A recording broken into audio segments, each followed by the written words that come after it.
Okay. Creep from the Deeps, Enter Horrorland, Chapter 4. Down, down. I held my breath till my lungs felt about to burst. My heart pounded in my chest. Isn't anyone going to rescue us? And then, with a loud whoosh, I was pulled down hard. The heavy sand fell away. I could breathe again. I could see, too. See that I was surrounded in darkness. Faster. I was sliding on my back, straight down. It took me a few seconds to realize I was in a narrow glass tube, smooth like a steep water slide.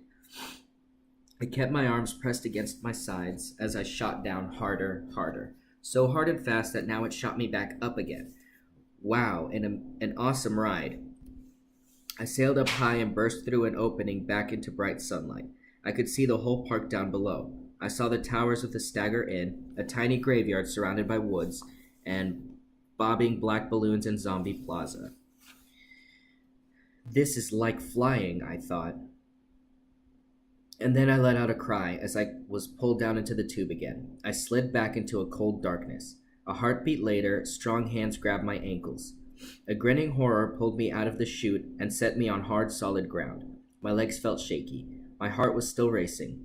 The horror raised an air blower like a big electric hairdryer and blew all the sand off me. 2 seconds later, Sheena came shooting out. Her hair stuck out wild around her head as if she'd been struck by lightning. She had a huge grin on her face. "Awesome," she shouted, pumping her fist in the air. "First it's terrifying, then awesome." The horror blew the sand off her. Then we both started laughing and dancing around.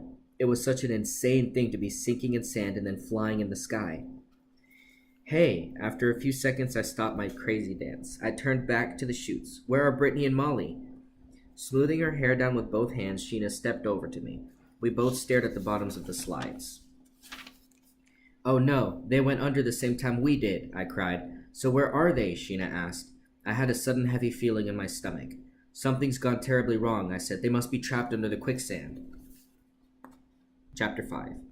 I ran to the horror. He was sitting on a low stool hunched over a copy of Scary People magazine.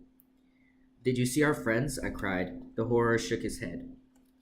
He didn't look up from the magazine. But, I sputtered, "they were with us. They sank in the quicksand with us." "Didn't see them," the horror muttered. He flicked a bee off his purple sleeve and it fluttered to the ground. "But they had to come out here, right?" I asked. "They couldn't disappear into thin air." He turned a page of the magazine. Finally, he looked up at me. "Beats me, kid," he said. "I only work here." But, I stammered again. He got a lopsided grin on his face. "Why don't you try Lost and Found?" he said. He chuckled to himself and lowered his face to the magazine. "Big help," I muttered. I hurried back to Sheena. She was still staring at the slide. "It's got to be just another Horrorland scare," she said. "They both probably slid out somewhere else. That dude is just trying to scare us." I glanced all around Quicksand Beach. No sign of the two girls. "Maybe you're right," I said. "Maybe they're waiting for us at the exit." I turned and began to lead the way out, but I stopped when I heard a low voice. A raspy voice, faint but clear, so close to my ear it gave me a chill. "Ahoy, mate! Do you want to see your friends again?" I turned to Sheena. "Did you hear that?"